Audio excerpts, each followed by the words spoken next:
Olá pessoal, estamos de volta para a produção de mais um vídeo a respeito de geometria analítica.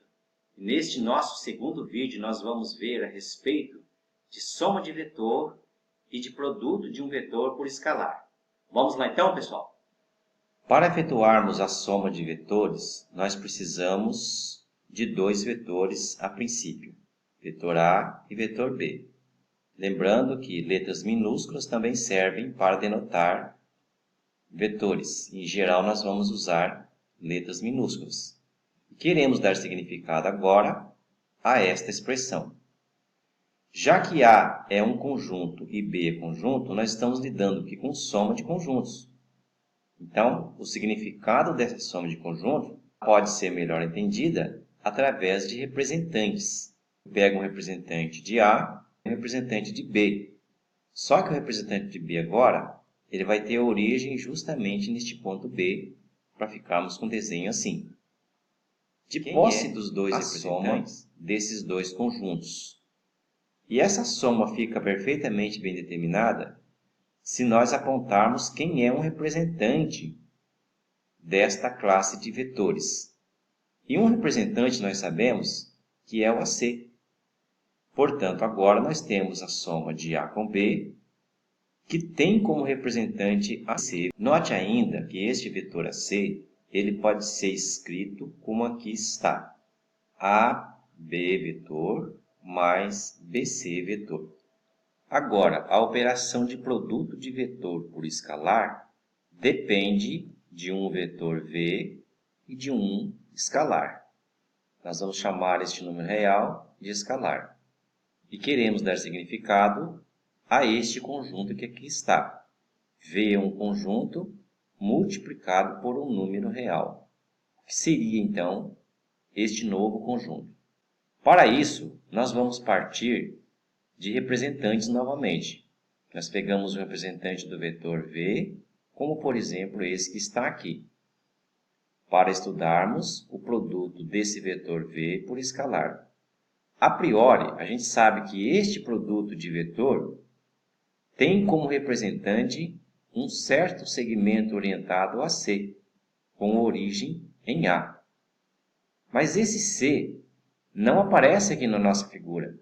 Então, justamente esse C ele é determinado pelo valor do escalar alfa. A pergunta aqui, então, é: onde está localizado esse C aqui no meu plano quando o alfa for, por exemplo, 0, 1, maior do que 1, quando o alfa estiver entre 0 e 1, quando o alfa for negativo e quando o alfa for menos 1. O que acontece em cada um desses casos? Vamos passar a estudar cada uma dessas situações. Aqui, por exemplo, eu já começo com alfa igual a 0. Quando o alfa é igual a 0, quem é aquele C? Neste caso, C coincide com o A.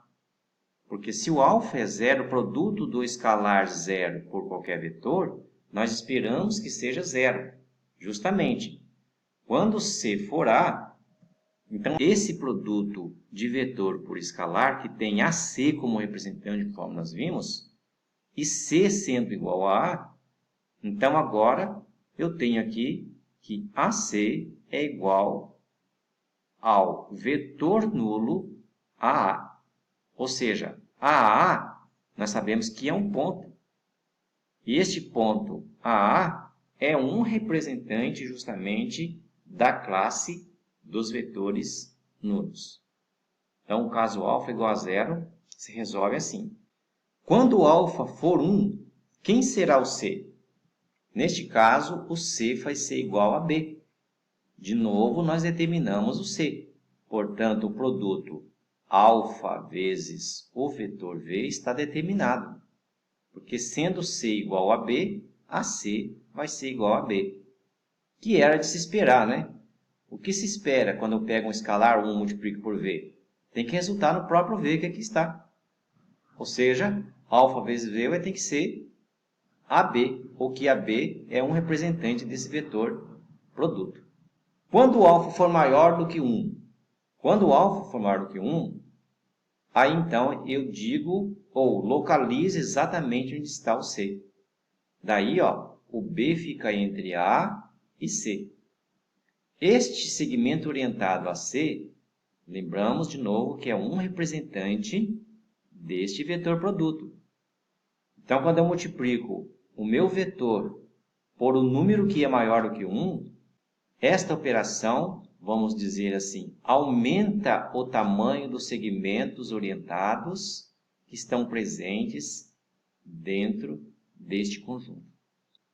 Quando o alfa estiver entre 0 e 1, então agora o C ele fica entre A e B, significando que os representantes agora deste vetor produto, eles ficam de tamanho menor do que o original AB. Quando o alfa for negativo, agora o A fica entre C e B. Então, novamente, nós localizamos o C aqui. Ou seja, ao multiplicar um vetor por um número negativo, eu inverto o sentido do vetor original. Bom, e o que acontece quando o alfa for exatamente menos 1? Quando o alfa é menos 1, o A fica entre C e B. Localizamos o C aqui e este produto vai dar agora exatamente menos AB. Ou seja, a multiplicação de um vetor pelo número menos 1 mantém a direção, mantém o tamanho dos segmentos orientados do vetor e inverte o sentido de todos os representantes.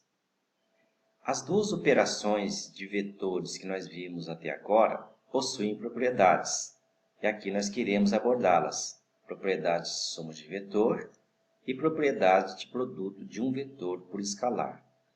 Vamos começar com as propriedades de soma, que são basicamente essas quatro. Essas quatro são as mais importantes, que, vez ou outra, nós vamos estar falando sobre elas.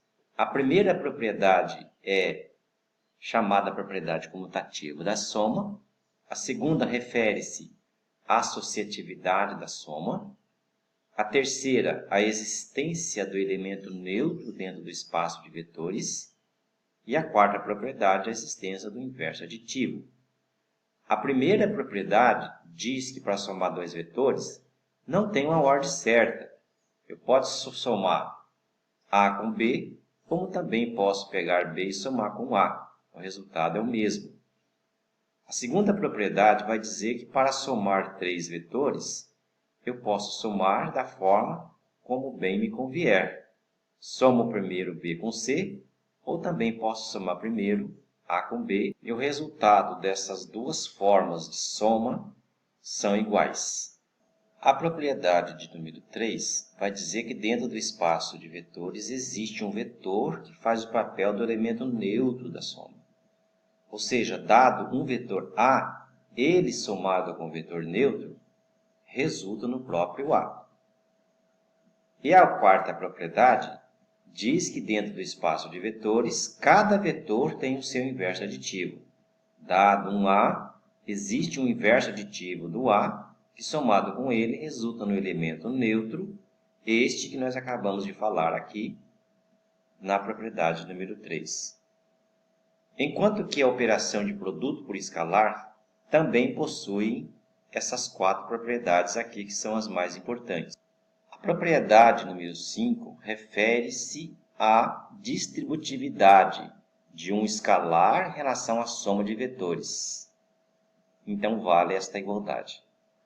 A sexta propriedade vai dizer que eu posso somar dois escalares e multiplicar por um vetor, que eu tenho como resultado aquilo que nós esperamos, que é isso daqui. A sétima propriedade vai me dizer que eu posso multiplicar dois escalares entre si e multiplicar por um vetor. Assim como também eu tenho a liberdade de fazer esta operação do jeito que aparece aqui à direita desta igualdade. E a última propriedade desta lista não é surpreendente para nós, que o escalar 1 multiplicado por qualquer vetor resulta no próprio vetor, conforme nós já vimos quando trabalhamos com a definição de produto por escalar. Então é isso, pessoal, que eu tinha para dizer a respeito das operações de soma de vetores e produto de vetor por escalar. Espero ter ajudado e que vocês tenham compreendido. Até a próxima, então!